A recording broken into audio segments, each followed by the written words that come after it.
Hi, welcome to My Teacher Loves Coffee. Got my coffee. We're going to start a new book today. It's called The Magic Finger. I think you're really going to like it. This is part one. I'll be going to, I believe, page 19, 1 to 19. So feel free to follow along. The farm next to ours is owned by Mr. and Mrs. Gregg. The Greggs have two children, both of them boys. Their names are Philip and William. Sometimes I go over to their farm to play with them. I am a girl, and I'm 8 years old. Philip is also 8 years old. William is 3 years older. He is 10. What? Oh, all right then. He's 11. Last week, something very funny happened to the Gregg family, and I'm going to tell you about it as best I can. Now, the one thing that Mr. Gregg and his two boys loved to do more than anything else was to go hunting. Every Saturday morning, they would take their guns and go off into the woods to look for animals and birds to shoot. Even Philip, who was only 8 years old, had a gun of his own. I can't stand hunting. I just can't stand it. It doesn't seem right to me that men and boys should kill animals just for the fun they get out of it. So I used to try to stop Philip and William from doing it. Every time I went over to their farm, I would do my best to talk them out of it, but they only laughed at me. I even said something about it once to Mr. Gregg, but he just walked on past me as if I wasn't there.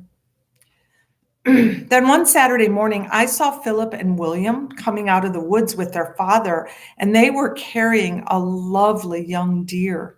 This made me so cross that I started shouting at them.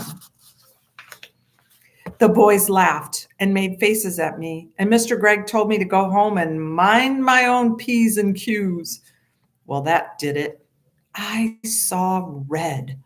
And before I was able to stop myself, I did something I never meant to do. I put the magic finger on them.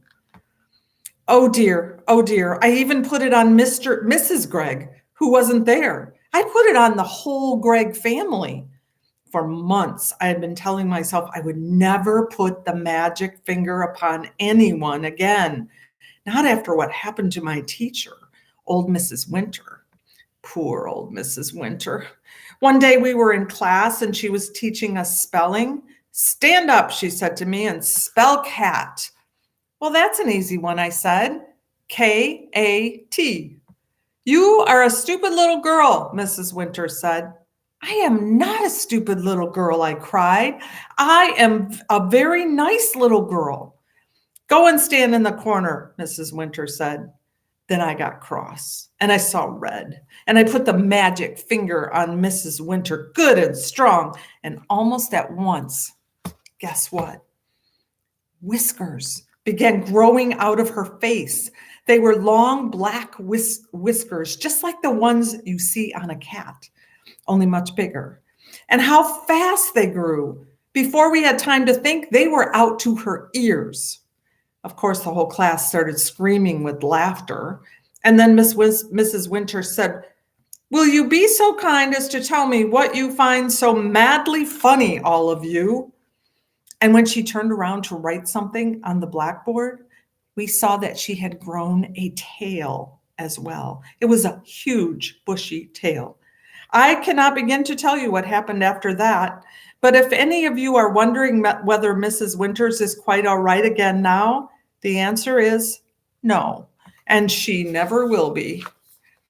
The magic finger is something I have been able to do all my life. I can't tell you just how I do it because I don't even know myself. But it always happens when I get cross, when I see red. Then I get very, very hot all over. Then the tip of the forefinger of my right hand begins to tingle most terribly. And suddenly, sort of a flash comes out of me, a quick flash, like something electric. It jumps out and touches the person who has made me cross. And after that, the magic finger is upon him or her, and things begin to happen. Well, the magic finger was now upon the whole of the Gregg family, and there was no taking it off again. I ran home and waited for things to happen, and they happened fast. I shall now tell you what those things were. I got the whole story from Philip and William the next morning after it was all over. In the afternoon of the very same day that I put the magic finger on the Gregg family, Mr. Gregg and Philip and William went out hunting once again. This time, they were going after wild ducks, so they headed toward the lake. In the first hour, they got 10 birds. In the next hour, they got another 6. What a day, cried Mr. Gregg. This is the best yet. He was beside himself with joy. Just then, 4 more wild ducks flew over their heads. They were flying very low. They were easy to hit. Bang, bang, bang, bang went the guns. The ducks flew on. We missed, said Mr. Gregg. That's funny. Then, to everyone's surprise, the 4 ducks turned around and came flying right back to the guns. Hey, said Mr. Gregg, what on earth are they doing? They are really asking for it this time. He shot at them again. So did the boys. And again, they all missed. Mr. Gregg got very red in the face. It's the light, he said. It's getting too dark to see. Let's go home. So they started for home, carrying with them the 16 birds they had shot before. But the 4 ducks would not leave them alone. They now began flying around and around the hunters as they walked away. Mr. Gregg did not like it one bit. Be off, he cried, and he shot at them many more times, but it was no good. He simply could not hit them. All the way home, those 4 ducks flew around in the sky above their heads, and nothing would make them go away.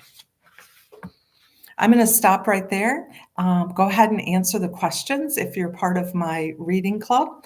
And we will jump in with part 2 starting on page 14 in a moment.